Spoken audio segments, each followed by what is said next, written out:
আমি যেমন চেষ্টা করি নিজেকে এক এক সময় এক এক রূপে সাজানোর, এক এক ড্রেসের সাথে এক একভাবে নিজেকে উপস্থাপন করার, তেমনই আমি আজকে চেষ্টা করেছি আমাদের সবার পরিচিত একটা পুলি পিঠা, যেটাকে এক একটা রূপ দেওয়া যায় কিনা। আজকে আমি চেষ্টা করেছি একই খামি, একই ডো, একই সব কিছু কি আমাদের নিত্য পরিচিত পুলি পিঠাকে কিছু ভিন্ন রূপ দেওয়ার জন্য। সো হাই এভরিওয়ান, আসসালামু আলাইকুম। কেমন আছেন সবাই? আশা করছি ভালো আছেন। আমি Rafia and welcome to my channel moments by Rafia.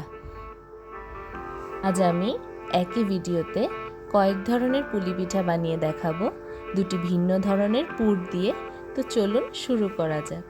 প্রথমে আমি 2 কাপ পানি ফুটিয়ে নিয়েছি এবং ফুটিয়ে নেওয়া পানিতে কিছুটা লবণ দিয়ে তারপর 1.5 কাপ চালের গুঁড়া দিয়ে ওটাকে ভালো করে সিদ্ধ করে নিয়েছি। সিদ্ধ করা শেষ হলে কিছুক্ষণ আমি ঢাকনা দিয়ে রেস্টে রেখে এটাকে ভালো করে মতে নিয়ে একটা সফট ডো তৈরি করে নিয়েছি। ডো তৈরি করা শেষ, এখন পুর রেডি করার পালা। আমরা সবসময় যেরকমটা খাই, যে গুড় এবং নারকেলের পুর, আমি সেটাই করেছি, কিন্তু আমি আরেকটা পুর রেডি করেছি, সেটা হচ্ছে পেঁপে দিয়ে। আমার আম্মুর পিঠা খুবই পছন্দ, কিন্তু ওনার এত অ্যালার্জি যে উনি নারকেলের জন্য পিঠা খেতে পারে না। চিন্তা করলাম একটু ভিন্নভাবে করা যায়। আমি একটা কচি পেঁপে নিয়েছি, সেটাকে ভালো করে গ্রেট করে 10 মিনিট ভাপ দিয়ে, জাস্ট 10 মিনিট ভাপ দিয়েছি যেন গলে না যায়। ভাপ দিয়ে সেটাকে গুড়ের মধ্যে দিয়ে একটা সুন্দর পুর রেডি করে নিয়েছি। এটা অনেক স্বাস্থ্যসম্মত এবং অ্যালার্জির পেশেন্ট যারা আছে তারা নির্দ্বিধায় খেতে পারবে, বাচ্চারাও খেতে পারবে, অ্যালার্জির কোনো সমস্যা হবে না। এবার আমি এই পুরগুলোকে রেডি করা শেষ, এখন এক একটা পিঠা তৈরির পালা। প্রথমে আমি আমাদের নিত্য পরিচিত চন্দ্রপুলি রেডি করে নিচ্ছি। চন্দ্রপুলি রেডির জন্য আমি একটা ডো নিয়ে সেখান থেকে একটা রুটি বানিয়ে ছোট ছোট করে গোল গোল পিঠা তৈরি করে নিয়েছি। পিঠা তৈরি করে এগুলোকে চাঁদের শেপ দিয়ে দিয়েছি। এখন চন্দ্রপুলি, আমরা পুলি পিঠাকে 3 ভাবে খেতে পারি।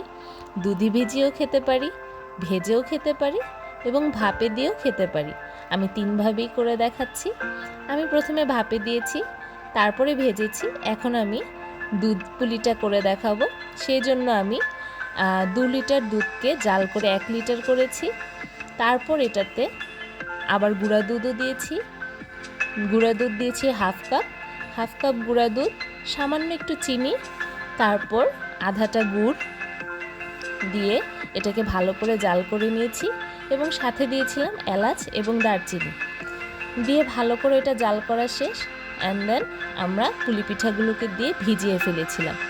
হয়ে গিয়েছিল আমাদের দুধ পুলি পিঠা। এখন বানাবো সামুদ্রিক প্রবাল পিঠা। এখন প্রবাল পাথর দেখতে আর সমুদ্রে যেতে হবে না, আমাদের ঘরেই প্রবাল বানানো যাবে। হাস্যকর না? দেখুন এটা বানানো কতটা সহজ। প্রথমে চেপে চেপে একটা গোল রেডি করে, সবার ঘরেই থাকে এরকম শোন, এগুলো দিয়ে জাস্ট একটু উঠিয়ে একটা ডিজাইন করে দিলেই হয়ে যাবে সামুদ্রিক প্রবালের মতো একটা ডিজাইন। এটা ছিল আমার দ্বিতীয় পুলি পিঠার ডিজাইন। এটাকে আপনারা অ্যাজ ইউজুয়াল ভাপে বা সিদ্ধ করে বা ভেজে বা দুধের মধ্যেও ভিজিয়ে আপনারা করতে পারবেন। এখন হচ্ছে আমার তৃতীয় ডিজাইন, যেটা হচ্ছে সুইস রোল। আমরাও এখন জাপানিজদের দেখিয়ে দিতে পারবো আমরা বাঙালিরা শুধু সুইস রোলকে ডেজার্ট হিসেবে খাই না, সুইস রোলকে আমরা পিঠাতেও রূপ দিতে পারি। তা আমি একটা পিঠার ডো নিয়ে সেটাকে স্কোয়ার শেপে কেটে নিয়েছি।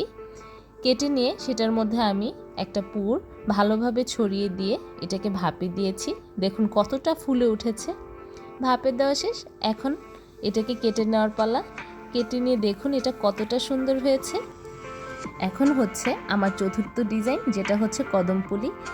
এর জন্য আমি আরেকটা পুর নিয়ে এটাকে চেপে গোল করে এটার ভিতর পুর ভরে দিলাম এবং আমি কিছুটা ভাতের চাল ধুয়ে আগেই ভিজিয়ে রেখে দিয়েছিলাম। ভালো করে ধুয়ে ভিজিয়ে রেখেছি প্রায় 2 ঘন্টার মতো। এখন এই পুর ভরা ডোটাকে আমি ভাতের চালে ভালো করে ঘুরিয়ে নেব। ঘুরিয়ে এটার উপরে হালকা হলুদ ফুড কালার দিয়ে এটাকেও ভাপে দিয়ে দিব এটাকে ভাজা যাবে না, এটাকে একমাত্র ভাপে দিলেই এটা কদম পুলিতে রূপ নেবে। তো আজকে আমার এই সবগুলো পুলি পিঠার ডিজাইন আপনাদের কেমন লাগলো আমাকে কমেন্টস করে জানাতে ভুলবেন না। ভালো লেগে থাকলে লাইক করে দিবেন, বন্ধুদের সাথে শেয়ার করবেন, সাবস্ক্রাইব করে দিবেন। আজ এই পর্যন্তই। Thanks for watching.